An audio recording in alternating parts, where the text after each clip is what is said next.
Academic subjects and extracurricular activities complement each other to develop socially skilled and healthier students. St. Francis School, Vaniyambalam, affiliated to CBSE, Delhi. Chokkad 40 cent ആദിവാസി നഗറിലെ ആനഭീതിക്ക് ശാശ്വത പരിഹാരം വേണമെന്ന ആദിവാസി കുടുംബങ്ങൾ. രാത്രി ആയാൽ പുറത്തിറങ്ങാൻ പോലും പറ്റാത്ത അവസ്ഥയിൽ ഇവിടെ ഭീതിയോടെ കഴിയുന്നത് 100-ലേറെ കുടുംബങ്ങൾ.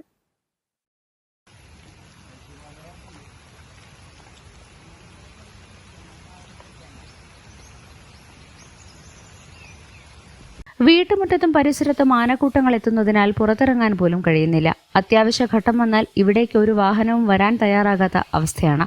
ആനകളുടെ വരവ് തടയുന്നതിന് ഫലപ്രദമായ മാർഗങ്ങൾ ഒന്നുമില്ല. വനാതിർത്തിയുടെ ഒരു ഭാഗത്ത് ചെറിയ വോൾട്ടേജിലുള്ള സോളാർ വേലിയും കുറഞ്ഞ നീളത്തിലുള്ള മതിലുമുണ്ട്. ആനകൾ പുറത്തുണ്ടോ എന്നറിയാൻ പോലും മാർഗമില്ല. 2-3 സ്ഥലങ്ങളിൽ ഹൈമാസ് ലൈറ്റ് സ്ഥാപിച്ചാൽ വന്യമൃഗങ്ങൾ എത്തുന്നത് കാണാനെങ്കിലും കഴിയും. കഴിഞ്ഞ ദിവസം വെളിച്ചമില്ലാതെ മുറ്റത്തിറങ്ങിയ ആദിവാസികളായ പുഞ്ചയിൽ വെള്ളനും പത്മിനിയും കാട്ടാനയുടെ മുന്നിൽ നിന്ന് അത്ഭുതകരമായാണ് രക്ഷപ്പെട്ടത്. 40 സെന്റ് ആദിവാസി നഗറിലെ ശോച്യാവസ്ഥയെക്കുറിച്ചും ആനശല്യത്തെക്കുറിച്ചും പല തവണ അധികൃതർക്ക് പരാതി നൽകിയെങ്കിലും കാര്യക്ഷമമായ ഇടപെടൽ നടന്നിട്ടില്ലെന്ന് വാർഡ് മെമ്പർ ഷാഹിന ഗഫൂർ പറഞ്ഞു. ചോക്കാട് പഞ്ചായത്തിലെ പെടയന്താൾ വാർഡിലെ 40 സെന്റ് നഗറിൽ ആന ഇറങ്ങുന്നത് സ്ഥിരമായിരിക്കുകയാണ്. ഇപ്പോൾ എന്നും വൈകുന്നേരം ആകുമ്പോഴത്തേക്കും വീടിൻ്റെ മുറ്റത്ത് ആന ഇറങ്ങി നിൽക്കുന്നതാണ്. ഇത് 1 പ്രാവശ്യം 2 പ്രാവശ്യം അല്ല ഞാനിതൊരു പരാതിയായിട്ട് പറഞ്ഞിട്ടുള്ളത്. ഇതിന് മുമ്പ് ഒരുപാട് തവണകൾ ഇതിന് പരാതിയായിട്ട് തന്നെ സമർപ്പിച്ചിട്ടുണ്ട്. പക്ഷേ ഇതുവരെ അതിനൊന്നും ഒരു പ്രതികരണം നമുക്ക് കിട്ടിയിട്ടില്ല.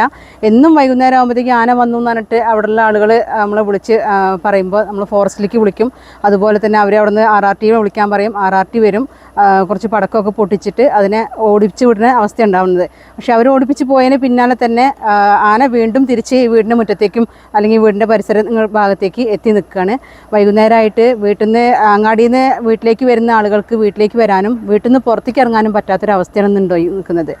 ഇത് അധികാരികളുടെ ശ്രദ്ധയിൽ പെടുത്തിയിട്ടും അതിനൊരു തീരുമാനവുമായിട്ടില്ല എന്നുണ്ടെങ്കിൽ നാളെ പിറ്റുന്ന ആർക്കെങ്കിലും എന്തെങ്കിലും സംഭവിച്ചു കഴിഞ്ഞിട്ട് പിന്നെ അതിനൊരു തീരുമാനം എടുത്തിട്ട് കാര്യമില്ല.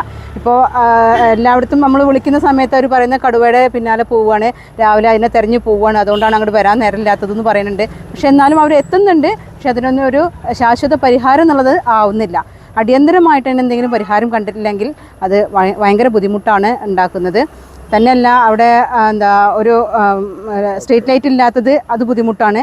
അതുപോലെ തന്നെ ഇനി പഞ്ചായത്തിന് ഫണ്ട് വെച്ചിട്ടുണ്ടെങ്കിൽ കൂടിയിട്ട് നടപ്പിലായിട്ടില്ല. ഇപ്പോൾ DPC അംഗീകാരം തന്നെ നമ്മൾ പഞ്ചായത്തിൽ കിട്ടിയിട്ടില്ല. അത് കിട്ടി വന്നതിന് ശേഷമേ നമുക്ക് ലൈറ്റിൻ്റെ കാര്യങ്ങൾ നടക്കാൻ പറ്റുള്ളൂ. MLAയുടെ ശ്രദ്ധയിൽ ഇത് പെടുത്തിയിട്ടുണ്ട്. കഴിഞ്ഞ ഫെബ്രുവരി 16 കലക്ടർക്ക് നേരിട്ട് ഞാൻ പോയിട്ടൊരു പരാതിയായിട്ട് കൊടുത്തിട്ടുണ്ട്. പക്ഷേ അതിനൊന്നും ഒരു തീരുമാനം ഇതുവരെ കിട്ടിയിട്ടില്ല.